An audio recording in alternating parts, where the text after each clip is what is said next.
कंगना रनौत ने आज एक बहुत बड़ा खुलासा किया है अपने इंटरव्यू में। हालांकि वो बात बोल चुकी है, मगर जिस तरीके से, जिस बेबाकी से आज उन्होंने बात कही वो इनक्रेडिबल थी। उन्होंने बताया किस तरह से बॉलीवुड के जो बिग बीज है, बिग डैडीज हैं, उन लोगों में से एक उनका एक्स, जिसका नाम वो कभी नहीं लेते, ऋतिक रोशन, उनके बारे में उन्होंने कहा कि किस तरह से उन्होंने उनको तबाह करने की कोशिश की और उस वक्त कोई उनके साथ खड़ा नहीं रहा।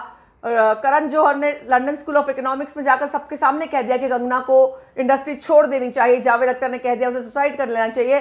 ऋतिक रोशन ने उनके ऊपर केस कर दिया और वो लड़की जो 2013 में सक्सेसफुल थी, तनु वेड्स मनु और तमाम फिल्में आने के बाद, क्वीन आने के बाद बहुत सफलता मिली थी और बहुत सारे ब्रांड्स मिले थे। 2016 में उसे बहुत सारे ब्रांड्स मिले थे, 19 ब्रांड्स मिले और करोड़ों रुपए जो उसकी इनकम शुरू हो गई, उसका इन्वेस्टमेंट उसके हिसाब से प्लान कर लिया। और अचानक से केस होने के बाद बहुत सारे इंटरनेशनल ब्रांड्स होते हैं जिनकी पॉलिसी होती है कि अगर कोई केस चल रहा हो किसी सेलिब्रिटी को तो वो अपना कॉन्ट्रैक्ट तोड़ देते हैं।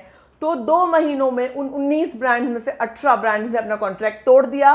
कंगना रनौत ये कह रही थी कि वो उनकी हालत बिल्कुल खराब हो गई थी, तमाम लोग उन पर, महेश भट्ट ने कहा कि इसका ट्रेजिक एंड हो जाएगा। जावेद अख्तर ने घर बुलाकर कहा कि तुम अगर ऋतिक रोशन से सॉरी नहीं बोलोगी, माफ़ी नहीं मांगोगी, तुम शायद सुसाइड करना पड़े, तुम सुसाइडल हो जाओगी। यही नहीं, इंडस्ट्री के मूवी माफिया मीडिया जो बताती हैं, जो उनका एक फिनोमिना है, वो कहती हैं वो लोगों ने भी फ़ोन किया कि अरे कहीं तुम ऐसा मत कर लेना, तुम स्ट्रांग रहना। उनका कहने का मतलब ये था कहीं मरी तो नहीं, कहीं तुम मरी तो नहीं।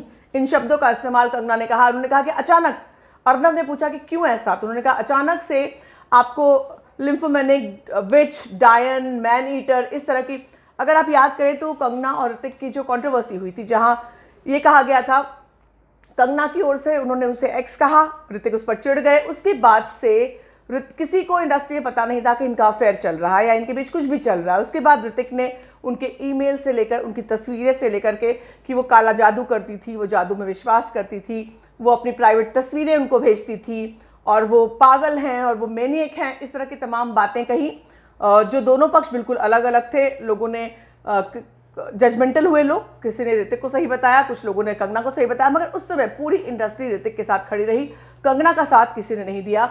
और उस चीज़ ने कंगना को तोड़ कर रख दिया क्योंकि हर एक शख्स जो है उसको ये लगने लगा था कि अब कंगना का करियर तबाह हो जाएगा, कंगना का करियर खत्म हो जाएगा, उनकी मौत हो जाएगी और वो उनका एंड, ट्रेजिक एंड हो जाएगा। मौत गलत शब्द, करियर की मौत हो जाएगी, करियर का खात्मा हो जाएगा, क्योंकि अब जो है इसके आगे दी एंड दिखाई पड़ रहा है। मगर उसके बाद से कंगना रनौत आगे बढ़ी। यही नहीं, उन्होंने वो डायरेक्टर बनी बड़ी फिल्म का, उन्होंने बड़ा ऑफिस खरीदा, अपने टर्म्स एंड कंडीशन पे काम किया, प्रोड्यूस किया, डायरेक्ट किया, तमाम चीज़ें की और आज उसके बाद पद्मश्री मिला उनको और वो इस मुकाम पर है। लेकिन हाँ, उनके सिली एक्स इस शब्द ने उनकी किस्मत बदल दी थी। आपको याद होगा, मुझे याद है उस समय जर्नलिस्ट थी, सिली एक्स, एयरपोर्ट से आते वक्त उन्होंने एक शब्द उछाला था और उसके बाद से ही पूरा बवेला मचा था। और कंगना रनौत ने आज ही वो बात याद की और कहा कि अचानक उनकी दुनिया, उनकी ज़मीन छीन लेने की कोशिश कर दी गई थी और कोई उनके साथ आकर खड़ा नहीं हुआ था। सभी लोगों ने जो है मुझे बाहर का रास्ता दिखा दिया था। एक बड़ा खुलासा कंगना रनौत ने बेबाकी से आज किया। आप क्या कहना चाहेंगे कंगना रनौत के इस जज्बे पर? ज़रूर बताइए कॉमेंट सेक्शन में। आपसे मुलाकात होगी अगले वीडियो में। फिलहाल बस इतना।